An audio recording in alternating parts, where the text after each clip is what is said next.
ನಮಸ್ಕಾರ. ಎಸ್ ನ್ಯೂಸ್ಗೆ ಸ್ವಾಗತ. ನಾನು ಎಸ್ ದೇವೇಂದ್ರಗೌಡ. ಇಂದಿನ ಮುಖ್ಯಾಂಶಗಳು. ಎಸ್ಐಆರ್ ಪ್ರಗತಿಗೆ ಸಹಾಯವಾಣಿ ಅವಶ್ಯಕ ಹಾಗೂ ಅವಧಿ ವಿಸ್ತರಣೆಗೆ ಎಸ್ ದೇವೇಂದ್ರಗೌಡ ಒತ್ತಾಯ. ಪ್ರತಿಭಾವಂತ ವಿದ್ಯಾರ್ಥಿಗಳಿಗೆ ಆಗಸ್ಟ್ 23ಕ್ಕೆ ಬಲಗೈ ಜಾತಿಗಳ ಒಕ್ಕೂಟದಿಂದ ಪ್ರತಿಭಾ ಪುರಸ್ಕಾರ. ಮೊರಾರ್ಜಿ ದೇಸಾಯಿ ವಸತಿ ಶಾಲೆಯ ಅಧಿಕಾರಿಗಳನ್ನು ಹುದ್ದೆಯಿಂದ ಶಾಶ್ವತವಾಗಿ ವಜಾ ಮಾಡಲು ಜಿಲ್ಲಾಧಿಕಾರಿಗಳಿಗೆ ಆಗ್ರಹ. ಸಿಂಧನೂರು ತಾಲೂಕು ಆಡಳಿತದಿಂದ ಆಕ್ಸ್ಫರ್ಡ್ ಕಾಲೇಜಿನಲ್ಲಿ ವ್ಯಸನ ಮುಕ್ತ ದಿನಾಚರಣೆ. ಮಕ್ಕಳ ಅವಘಡಕ್ಕೆ ಕಾರಣರಾದ ಮೊರಾರ್ಜಿ ವಸತಿ ಶಾಲೆಯ ಅಧಿಕಾರಿಗಳನ್ನು ಅಮಾನತು ಮಾಡಲು ಕೆಆರ್ಎಸ್ ಒತ್ತಾಯ.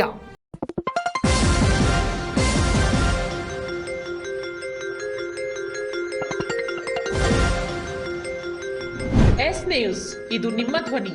ವಾರ್ತೆಗಳ ವಿವರ. ಮತದಾರರ ವಿಶೇಷ ಪರಿಷ್ಕರಣೆ ಕಾರ್ಯ ಯಶಸ್ವಿಯಾಗಲು ಪ್ರತಿ ವಾರ್ಡ್ ಹಾಗೂ ಗ್ರಾಮ ಪಂಚಾಯಿತಿಗಳಲ್ಲಿ ಸಹಾಯವಾಣಿ ಆರಂಭ ಮಾಡಬೇಕು ಹಾಗೂ ಎನ್ಯುಮರೇಷನ್ ಫಾರಂ ಭರ್ತಿ ಬಾಕಿ ಇನ್ನೂ ಬಹಳಷ್ಟಿದ್ದು ಅವಧಿ ವಿಸ್ತರಿಸಲು ಎಸ್ಐಆರ್ ಜಾಗೃತ ಸಮಿತಿ ಮುಖಂಡ ಎಸ್ ದೇವೇಂದ್ರಗೌಡ ಸರ್ಕಾರವನ್ನು ಒತ್ತಾಯ ಮಾಡಿದರು. ನಗರದ ಪತ್ರಿಕಾ ಭವನದಲ್ಲಿ ಸುದ್ದಿಗೋಷ್ಠಿ ನಡೆಸಿ ಮಾತನಾಡಿದ ಅವರು, ಜಾಗೃತಿ ಸಮಿತಿ ಮುಖಂಡರು ತಹಸೀಲ್ದಾರರನ್ನು ಭೇಟಿ ಮಾಡಿದಾಗ ಗ್ರಾಮೀಣ ಪ್ರದೇಶಗಳಲ್ಲಿ ಪ್ರಗತಿಯಾಗುತ್ತಿದ್ದು ನಗರ ಪ್ರದೇಶದಲ್ಲಿ ನಿಧಾನವಾಗಿ ಪ್ರಗತಿಯಾಗುತ್ತಿದೆ. ಆದ್ದರಿಂದ ನಮ್ಮ ಗುರಿ ಮುಟ್ಟಲು ತಡವಾಗುತ್ತಿದೆ ಎಂದು ತಹಸೀಲ್ದಾರ್ ನಮಗೆ ಹೇಳಿದರು. ಮತದಾರರ ಪಟ್ಟಿಯಿಂದ ಜನರ ಹೆಸರು ಕೈತಪ್ಪಿ ಹೋಗಬಾರದು ಎನ್ನುವ ಉದ್ದೇಶದಿಂದ ನಾವೆಲ್ಲರೂ ಸೇರಿ ಎಸ್ಐಆರ್ ಜಾಗೃತಿ ವೇದಿಕೆ ರಚನೆ ಮಾಡಿ ಎಸ್ಐಆರ್ ಪ್ರಗತಿಗೆ ಕೈ ಜೋಡಿಸುತ್ತಿದ್ದೇವೆ. ಮತದಾರರಿಗೆ ಸರಿಯಾದ ಮಾಹಿತಿ ಇಲ್ಲದೆ ಇರುವುದರಿಂದ ಪರಿಷ್ಕರಣೆ ಕಾರ್ಯ ವಿಳಂಬವಾಗುತ್ತಿದೆ. ಆದ್ದರಿಂದ ವಾರ್ಡ್ ವಾರ್, ಪಂಚಾಯತ್ ವಾರ್ ಸೇವಾ ಕೇಂದ್ರಗಳನ್ನು ತೆರೆದು ಸಹಾಯ ಮಾಡಿದರೆ ಬಹಳ ಅನುಕೂಲವಾಗುತ್ತಿದೆ. ವಿಧಾನಸಭಾ ಕ್ಷೇತ್ರದಲ್ಲಿ ಸುಮಾರು 26,000ಕ್ಕೂ ಹೆಚ್ಚು ಮತದಾರರು ಪರ್ಮನೆಂಟ್ ಸ್ಥಳಾಂತರ ಎಂದು ತೋರಿಸಲಾಗಿದೆ. ಅವರು ಯಾರು ಎಂದು ಹೆಸರು ಬಿಡುಗಡೆ ಆದಲ್ಲಿ ಅದರಲ್ಲಿರುವ ಸರಿ ತಪ್ಪುಗಳನ್ನು ಕಂಡುಹಿಡಿದು ಮತದಾರರನ್ನು ಮತ್ತೆ ಪಟ್ಟಿಗೆ ಸೇರಿಸಬಹುದು. ಕೆಲವು ಸಲ BLOಗಳಿಗೆ ಇಂಥವರನ್ನು ಕಂಡುಹಿಡಿಯಲು ಸಾಧ್ಯವಾಗದೇ ಇರಬಹುದು. ನಮ್ಮಂಥ ಸಂಘಟನೆಯವರು BLO 1 ಮತ್ತು 2 ಇವರುಗಳ ಸಮಕ್ಷಮದಲ್ಲಿ ಇದನ್ನು ಚರ್ಚಿಸಿದಲ್ಲಿ ಕೆಲವು ಜನರಾದರೂ ಸಿಗಬಹುದು. ಇದನ್ನು ನಾವು ನಿನ್ನೆ ಶುಕ್ರವಾರ ಲಕ್ಷ್ಮೀನಗರದಲ್ಲಿ ಮಾಡಿದ್ದೇವೆ. BLOಗಳಿಗೆ ಸಿಗದೇ ಇರುವ ಮತದಾರರನ್ನು ಹುಡುಕಿ ಅವರು ಎಲ್ಲಿದ್ದಾರೆ ಅವರ ದೂರವಾಣಿ ಸಂಖ್ಯೆ ನೀಡುವ ಮೂಲಕ ಸಹಾಯ ಮಾಡಲಾಗಿದೆ. ಇದೇ ರೀತಿ ಉಳಿದ ಕಡೆಯೂ ಇರಬಹುದು. ಕಾರಣ, ಮತದಾರರ ಕರಡು ಪ್ರತಿ ಬಿಡುಗಡೆ ಮಾಡಿದರೆ ಅದನ್ನು ನೋಡಿ ಕೆಲಸ ಮಾಡಲು ಸಹಾಯವಾಗುತ್ತದೆ ಮತ್ತು ತಾಂತ್ರಿಕ ದೋಷ, ಲಾಜಿಕಲ್ ಡಿಸ್ಕ್ರಪೆನ್ಸಿ ಅಳವಡಿಕೆ ಬೇಡ ಎಂದರು. ಎಸ್ಐಆರ್ ಜಾರಿಗೆ ತರಬಾರದು ಎಂದು ಕಾಂಗ್ರೆಸ್ ಮುಖಂಡರಾದ ರಾಹುಲ್ ಗಾಂಧಿ ವಿರೋಧ ಮಾಡುತ್ತಾರೆ. ಆದರೆ ಅವರದೇ ಪಕ್ಷದ ರಾಜ್ಯದ ಮುಖ್ಯಮಂತ್ರಿಗಳಾದ DK ಶಿವಕುಮಾರ್ ಮತದಾರರ ಗುರುತಿನ ಚೀಟಿ ಇಲ್ಲದಿದ್ದರೆ ಸರ್ಕಾರದ ಯಾವುದೇ ಸೌಲಭ್ಯ ಸಿಗುವುದಿಲ್ಲ ಎಂದು ಹೇಳುವ ಮೂಲಕ ಮತದಾರರ ಪರಿಷ್ಕರಣೆ ಮಾಡುವಂತೆ ಜನರ ಮೇಲೆ ಒತ್ತಡ ಹಾಕುವುದು ಎಷ್ಟು ಸರಿ ಎಂದು ಎಸ್ಐಆರ್ ನಾಗರಾಜ್ ಪೂಜಾರ್ ಕಾಂಗ್ರೆಸ್ ಪಕ್ಷದ ಮುಖಂಡರ ವಿರುದ್ಧ ಹರಿಹಾಯ್ದರು. ತಮ್ಮ ರಾಜಕೀಯ ಲಾಭಕ್ಕಾಗಿ ಬಿಜೆಪಿ ಮತದಾರರ ವಿಶೇಷ ಪರಿಷ್ಕರಣೆ ಕಾರ್ಯ ಮಾಡುತ್ತಿದ್ದು ಚುನಾವಣೆ ಆಯೋಗ ಸಹ ಬಿಜೆಪಿಯ ಕೈಗೊಂಬೆಯಂತೆ ಕುಣಿಯುತ್ತಿದೆ ಎಂದು ಹೇಳಿದರು. ಈ ಸುದ್ದಿಗೋಷ್ಠಿಯಲ್ಲಿ ಎಸ್ಐಆರ್ ಜಾಗೃತ ವೇದಿಕೆಯ ಮುಖಂಡರಾದ ಬಸವಂತರಾಯಗೌಡ ಕಲ್ಲೂರ್, ಕರೇಗೌಡ ಕುರ್ಕುಂದಿ, ವೆಂಕನಗೌಡ ಗದ್ರಟಿಗಿ, ಬಸವರಾಜ್ ಬಾದರ್ಲಿ, ಡಾಕ್ಟರ್ ವಸೀಂ, ಮಂಜುನಾಥ್ ಗಾಂಧಿನಗರ, ಚಂದ್ರಶೇಖರ್ ಗೊರೆಬಾಳ್, ಗೋಪಾಲ್ ಕೃಷ್ಣ ಸೇರಿದಂತೆ ಇನ್ನಿತರರು ಇದ್ದರು. ವೇದಿಕೆಯಿಂದ ನಾವು ಪ್ರಪ್ರಥಮವಾಗಿ ಎಲ್ಲ ಗೆಳೆಯರು ಸೇರಿಕೊಂಡು ತಹಸೀಲ್ದಾರ್ಗೆ ಮೊದಲೇದಾಗಿ ಮೀಟ್ ಮಾಡಿದ್ವಿ. ವಿಚಾರಕ್ಕೆ ಸಂಬಂಧಪಟ್ಟಂತೆ ಈ SIR ಸಂಬಂಧಪಟ್ಟಂತೆ ಏನೇನು ಆಗ್ತಾ ಇದೆ, ನಾವು ಹೇಗೆ ನಿಮಗೆ ಸಹಕಾರ ಮಾಡ್ಬೋದು ಮತ್ತು ಅನ್ನೋದ್ರ ಬಗ್ಗೆ ನಮ್ಮ ಕೆಲವು ಪ್ರಶ್ನೆಗಳನ್ನು ಕೂಡ ಅವ್ರ ಮುಂದೆ ಇಟ್ಟಿವಿ. ಆ ಆಧಾರದ ಮೇಲೆ ತಹಸೀಲ್ದಾರರು ಅಲ್ಲಿಯವರೆಗೂ ಆದಂತಹ ಏನು ಬೆಳವಣಿಗೆಗಳನ್ನು ಅವರು ವಿವರಣೆಯನ್ನು ಮಾಡಿ ಸಿಂಧನೂರು ನಗರದಲ್ಲಿ ಅವರು ಹೇಳಿದ ಪ್ರಕಾರ ಅವತ್ತಿಗೆ ಸುಮಾರು ಒಂದು 80% ನಾವು ಪ್ರಗತಿಯನ್ನು ಸಾಧಿಸಿದ್ದೇವೆ ಅನ್ನುವಂಥ ಮಾತನ್ನು ನಾವು ಹೇಳೋದರ ಜೊತೆಗೆ ಸಿಂಧನೂರು ನಗರದಲ್ಲಿ ಒಂದು 7ರಿಂದ 8 ಭಾಗಗಳು, ಆ 8 ಭಾಗಗಳಲ್ಲಿ ಪ್ರಗತಿ ಕುಂಠಿತ ಇದೆ ಅನ್ನುವಂಥ ಮಾತನ್ನು ಅವರು ಹೇಳಿದರು. ಆ 7ರಿಂದ 8 ಭಾಗಗಳು ಕುಂಠಿತ ಇದ್ದಾವೆ. ಆ 8 ಭಾಗಗಳನ್ನು ತೀವ್ರಗೊಳಿಸಲಿಕ್ಕೆ ನಾವು ಪ್ರಯತ್ನವನ್ನು ಮಾಡ್ತಾ ಇದ್ದೀವಿ ಅನ್ನೋಂಥ ಮಾಹಿತಿಯನ್ನು ಹೇಳಿ ಆ ಯಾವ್ಯಾವ ಭಾಗ ಅನ್ನೋದನ್ನು ಕೂಡ ಅವರು ನಮಗೆ ತಿಳಿಸಿದ್ರು ನಗರದಲ್ಲಿ. ಯಾಕಂದರೆ ಅವರು ಜನರ ಓಟಿನ ಹಕ್ಕು ಐತಲ್ಲ, ಅದು ಮೂಲಭೂತ ಹಕ್ಕಿನ ಮೇಲೆ ದಾಳಿ RSS ಬಿಜೆಪಿ. ಇದು ಒಟ್ಟಾರೆ ನಾವು ನೋಡ್ತಾ ಇದ್ದೀವಿ. ಕರ್ನಾಟಕ ರಾಜ್ಯದ ನಾವು ಮಾತಾಡ್ಬೇಕಾದ್ರೆ ಈಗಾಗಲೇ ವರದಿಗಳು ಬರ್ತಾ ಇದೆ. ಚುನಾವಣೆ ಒಟ್ಟಾರೆ ಬಿಜೆಪಿ ಮತ್ತು RSSನ ಕೈಗೊಂಬೆ ಆಗಿದೆ. ಅದ್ರ ಜೊತೆಗೆ ಏನಾಗಿದೆ, ಚುನಾವಣೆ ಆಯ್ತಾ ಕಂಪ್ಲೀಟ್ RSS ಕಂಟ್ರೋಲ್ ಅಲ್ಲಿದೆ. ಇವತ್ತು ಕರ್ನಾಟಕ ಸುಮಾರು ಜನರಿಗೆ ಇವತ್ತೆಲ್ಲ ತಾವೆಲ್ಲ ನೋಡ್ತಾ ಇದ್ದೀವಿ, ವರದಿಗಳೆಲ್ಲ ಬಂದಿದೆ. ಕರೆಕ್ಟ್ ಆದ ಒಂದು BLOಗಳಿಗೆ ತರಬೇತಿನೇ ಆಗಿಲ್ಲ. ತರಬೇತಿನೇ ಆಗಿಲ್ಲ. ಸರ್ವೆ ಬಂದಿದೆ ದಾವಿ ಹಿಂದೂ ಪೇಪರಲ್ಲಿ 73% BLOಗಳಿಗೆ ತರಬೇತಿನೇ ಆಗಿಲ್ಲ. ಅಷ್ಟು ಲೋಪನ ಇವತ್ತು ಸಮಗ್ರವಾಗಿ ಇವತ್ತು ಬರ್ತಾ ಇದೆ.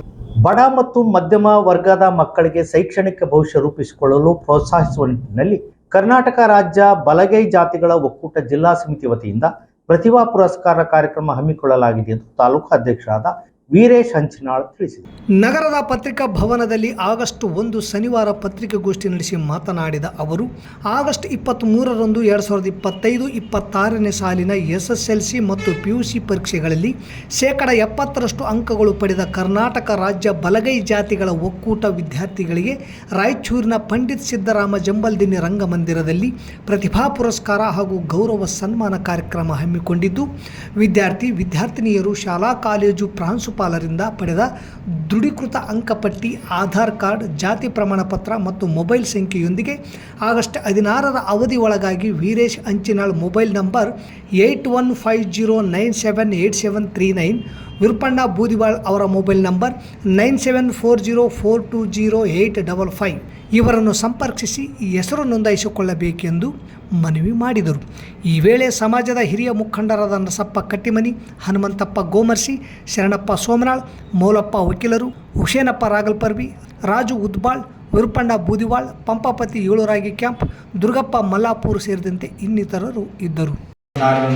ಇರುತ್ತದೆ ನೋಂದಣಿ ಮಾಡಿಸಿಕೊಳ್ಳುವಂಥ ಸಿನ್ನೂರು ತಾಲೂಕಿನಲ್ಲಿ ಬರ್ತಕ್ಕಂಥ ನಮ್ಮ ಕರ್ನಾಟಕ ರಾಜ್ಯ ಬಲಗೈ ಜಾತಿ ವಿದ್ಯಾರ್ಥಿಗಳು ತಾವು ತಾಲೂಕು ಅಧ್ಯಕ್ಷರು ವೀರೇಶ್ ಹಂಚಿನಾಳ್ ಅವರನ್ನು ಸಂಪರ್ಕ ಮಾಡಬಹುದು. ಹಾಗೂ ತಾಲೂಕಾ ಪ್ರಧಾನ ಕಾರ್ಯದರ್ಶಿ ಆಗಿರ್ತಕ್ಕಂಥ ಶ್ರೀ ವಿರುಪಣ್ಣ ಬೂದಿವಾಳ್ ಅವರನ್ನು ಕೂಡ ಸಂಪರ್ಕ ಮಾಡಿ ನೋಂದಣಿ ಮಾಡಿಸ್ಕೊಳ್ಬೇಕು. ಈ ವಿಶೇಷವಾಗಿ ಬರ್ತಕ್ಕಂಥ ದಾಖಲಾತಿಗಳು ಏನಪ್ಪ ಅಂತಂದರೆ SSLC ಮತ್ತು PUC ಮಾರ್ಕ್ಸ್ ಕಾರ್ಡ್, ಜಾತಿ ಮತ್ತು ಆದಾಯ ಪ್ರಮಾಣ ಪತ್ರ, ಆಧಾರ್ ಕಾರ್ಡು ಮತ್ತು ಅವ್ರದ್ದು ಕಾಂಟ್ಯಾಕ್ಟ್ ನಂಬರ್ ಕೊಟ್ಟು ನಮ್ಮಲ್ಲಿ ನೋಂದಣಿ ಮಾಡಿಸಿಕೊಳ್ಳಬಹುದಾಗಿ ಈ ಮೂಲಕ ತಮ್ಮಲ್ಲಿ ನಿಲ್ಲಿಸಿಕೊಳ್ಳುತ್ತೆ. ತಾಲೂಕಿನ ಒಳಬಳ್ಳಾರಿ ರಸ್ತೆಯಲ್ಲಿರುವ ಅಲ್ಪಸಂಖ್ಯಾತರ ಕಲ್ಯಾಣ ಇಲಾಖೆಯ ಮುರಾರ್ಜಿ ದೇಸಾಯಿ ವಸತಿ ಶಾಲೆಯಲ್ಲಿ ಕಳಪೆ ಹಾಗೂ ವಿಷಪೂರಿತ ಆಹಾರ ಸೇವನೆಯಿಂದ 30ಕ್ಕೂ ಹೆಚ್ಚು ವಿದ್ಯಾರ್ಥಿಗಳು ಅಸ್ವಸ್ಥಗೊಂಡು ಆಸ್ಪತ್ರೆ ಪಾಲಾಗಿದ್ದು, ಕಳಪೆ ಹಾಗೂ ಕಲಬೆರಕೆ ಆಹಾರ ವಿತರಣೆಯೇ ಈ ಘಟನೆಗೆ ಕಾರಣವಾಗಿದೆ. ಕಳಪೆ ಆಹಾರ ಸರಬರಾಜು ಮಾಡುತ್ತಿರುವ ತಾಲೂಕಿನ ಮುರಾರ್ಜಿ ದೇಸಾಯಿ ವಸತಿ ಶಾಲೆ ಅಧಿಕಾರಿಗಳನ್ನು ಕೂಡಲೇ ಹುದ್ದೆಯಿಂದ ವಜಾ ಮಾಡಬೇಕೆಂದು ಆರ್ ರಾಜಶೇಖರ್ ನಾರಾಯಣಪ್ಪ, HN ಬಡಿಗೇರ್, ನಾರಾಯಣ್ ಬೆಳಗುರ್ಕಿ ಹಾಗೂ ಡಾಕ್ಟರ್ ಬಸವರಾಜ್ ಬೆಳಗಾರ್ ಆಗ್ರಹಿಸಿದ್ದಾರೆ. ತಾಲೂಕಿನ ಒಳಬಳ್ಳಾರಿ ರಸ್ತೆಯಲ್ಲಿರುವ ಅಲ್ಪಸಂಖ್ಯಾತರ ಇಲಾಖೆಯ ಮೊರಾರ್ಜಿ ದೇಸಾಯಿ ಶಾಲೆಯಲ್ಲಿ ಬಡ ಮಕ್ಕಳು ಓದುತ್ತಿದ್ದಾರೆ.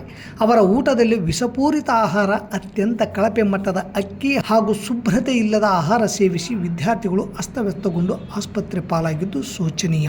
ಸ್ಥಳೀಯ ನಿಲಯ ಪಾಲಕರು ಹಾಗೂ ಇಲಾಖೆಯ ಅಧಿಕಾರಿಗಳ ನಿರ್ಲಕ್ಷ್ಯ ಹಾಗೂ ಆಹಾರ ಪದಾರ್ಥಗಳ ಪೂರೈಕೆಯಲ್ಲಿ ಯಾವುದೇ ಜಾಗೃತಿ ವಹಿಸುವುದಿಲ್ಲ ಎಂದು ಮೇಲ್ನೋಟಕ್ಕೆ ಕಂಡು ಬಂದಿರುತ್ತದೆ. ಅವರ ನಿರ್ಲಕ್ಷ್ಯದಿಂದ ಮಕ್ಕಳು ಹಾಸಿಗೆ ಹಿಡಿದಿದ್ದು ನೇರ ಹೊಣೆ ಅಧಿಕಾರಿಗಳೇ ಆಗಿರುತ್ತಾರೆ.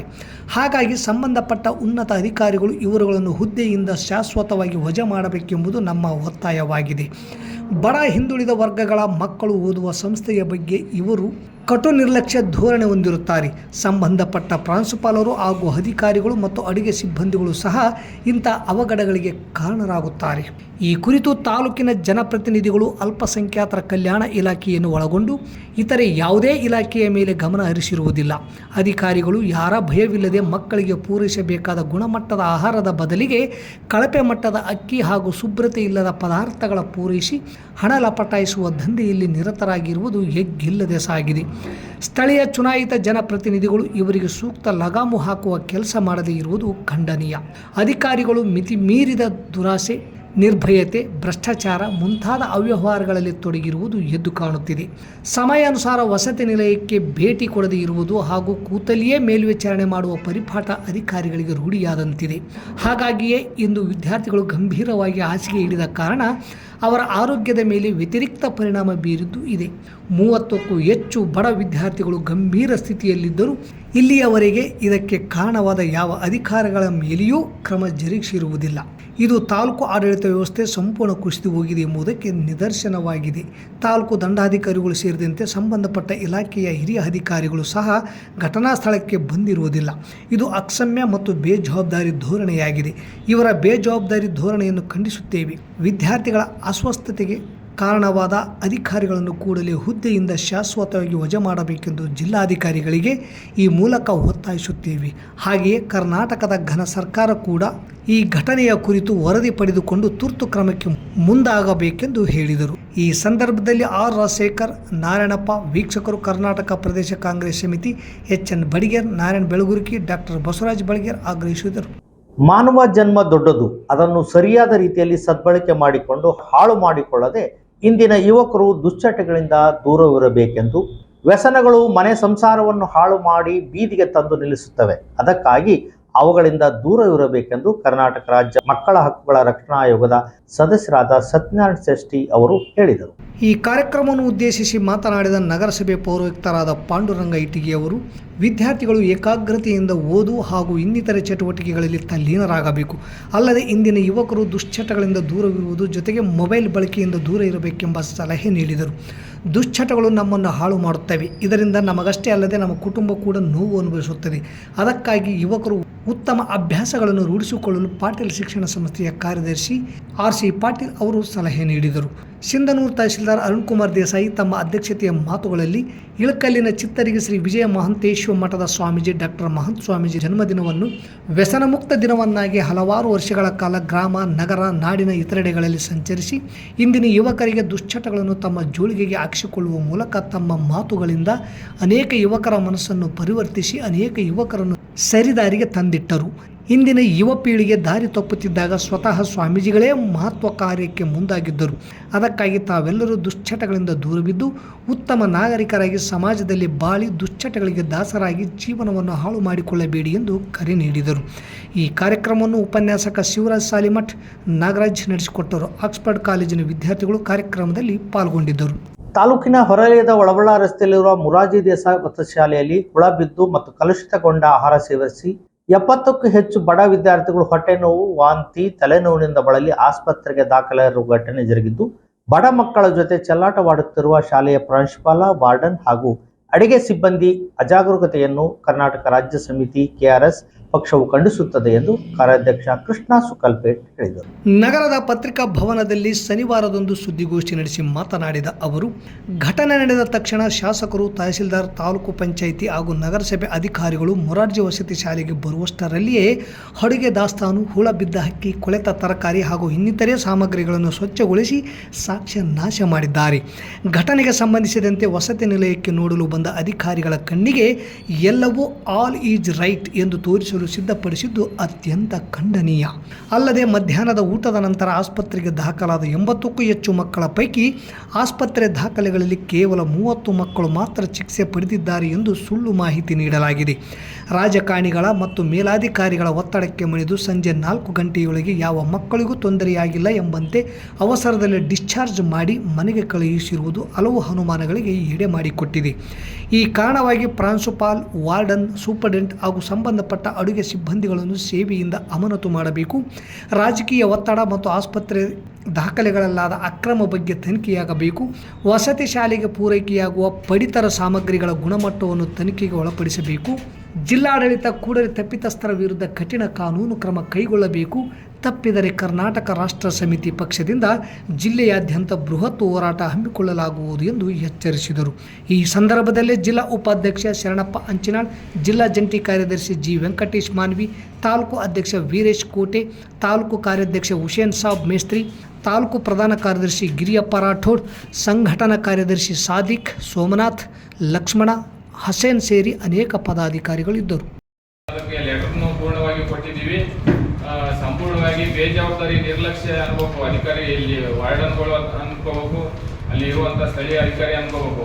ಹಾಗಾಗಿ ನಾಳೆಯಿಂದ ಎಲ್ಲ ಪ್ರತಿಯೊಂದು ಇಲ್ಲಿ ಏನು ಹಾಸ್ಟೆಲ್ಗಳಿದಾವಲ್ಲ ಸಿಂಧೂರು ತಾಲೂಕಿನಲ್ಲಿ, KRS ಪಾರ್ಟಿಯಿಂದ ಪ್ರತಿಯೊಂದು ಹಾಸ್ಟೆಲಿಗೆ ಭೇಟಿ ನೀಡುವಂಥ ಕೆಲಸ KRS ಪಾರ್ಟಿ ಕಡೆಯಿಂದ ಆಗುತ್ತೆ. ಈ ವಿಚಾರವಾಗಿ ನಿಜವಾಗ್ಲೂ ಮೊರಾರ್ಜಿ ದೇಸಾಯಿ ವಿಚಾರವಾಗಿ, ಆ ಸ್ಕೂಲಿನ ವಿಚಾರವಾಗಿ ಸದ್ಯಕ್ಕೆ ಅವರು ಏನು ಅನಾಹುತ ಆಗಿಲ್ಲ. ಇದು ನಮ್ಮ ತಾಲೂಕಿನ ಅದೃಷ್ಟ. ಯಾಕಂತಂದ್ರೆ ನಮ್ಮ ರಾಜ್ಯದಂತ ಇದು ಹರಡುವಂತ ವಿಚಾರವಿತ್ತು. ಅಂದ್ರೆ ಕೆಟ್ಟ ಗಳಿಗೆ ಅಲ್ಲಿ ಆಗಿತ್ತು. ಆದ್ರೆ ಮಕ್ಕಳಿಗೆ ಮಾತ್ರ ಏನೂ ಅಪಾಯ ಆಗಿಲ್ಲ. ಆದ್ರೆ ಮುಂದಿನ ಎಲ್ಲ ಪ್ರತಿಯೊಂದು ಹಾಸ್ಟೆಲ್ಗಳಲ್ಲಿ ಈ ತರ ಆಗಬಾರ್ದು ಅಂತ ಹೇಳಿ KRS ಪಕ್ಷ ಸಂಪೂರ್ಣವಾಗಿ ಜವಾಬ್ದಾರಿಯಿಂದ ನಡ್ಕೊಳ್ಳುತ್ತೆ ಅಂತ ಹೇಳಿ ನಮ್ಮ ಅಭಿಪ್ರಾಯ. ನಮಸ್ಕಾರ. ಕಾರ್ಮಿಕ ಇಲಾಖೆ ಕಣ್ಣು ಮುಚ್ಚು ಕುಳಿತಿದೆ. ರಾಜ್ಯದ ನೂತನ ಮುಖ್ಯಮಂತ್ರಿಯಾಗಿ DK ಶಿವಕುಮಾರ್ ಅವರು ಪ್ರಮಾಣ ವಚನ ಸ್ವೀಕರಿಸಿ 2 ತಿಂಗಳು ಮುಗಿದರೂ ಸಹ ಅವರನ್ನು ಸಿಂಧನೂರು ಕಾರ್ಮಿಕ ಇಲಾಖೆಯ ಅಧಿಕಾರಿಗಳು ಉಪಮುಖ್ಯಮಂತ್ರಿಯಾಗಿಯೇ ಪರಿಗಣಿಸಿದ್ದಾರೆ. ಸ್ಥಳೀಯ ತಾಲೂಕು ಪಂಚಾಯಿತಿ ಪ್ರವೇಶದ ದ್ವಾರದ ಬಳಿ ಇರುವ ಇವರ ಪ್ರಚಾರದ ಹೋರ್ಡಿಂಗ್ನಲ್ಲಿ ಇಂದಿಗೂ ಮುಖ್ಯಮಂತ್ರಿ ಸಿದ್ದರಾಮಯ್ಯ, ಉಪಮುಖ್ಯಮಂತ್ರಿ DK ಶಿವಕುಮಾರ್ ಅಂತ ಬರೆದಿರುವುದು ನೋಡಿ ಜನ ಮುಷಿ ಮುಷಿ ನಗುತ್ತಿದ್ದಾರೆ. ನಿರಂತರ ಸುದ್ದಿಗಾಗಿ ವೀಕ್ಷಿಸಿ ಎಸ್ ನ್ಯೂಸ್. ಇದು ನಿಮ್ಮ ಧ್ವನಿ. ನಮಸ್ಕಾರ.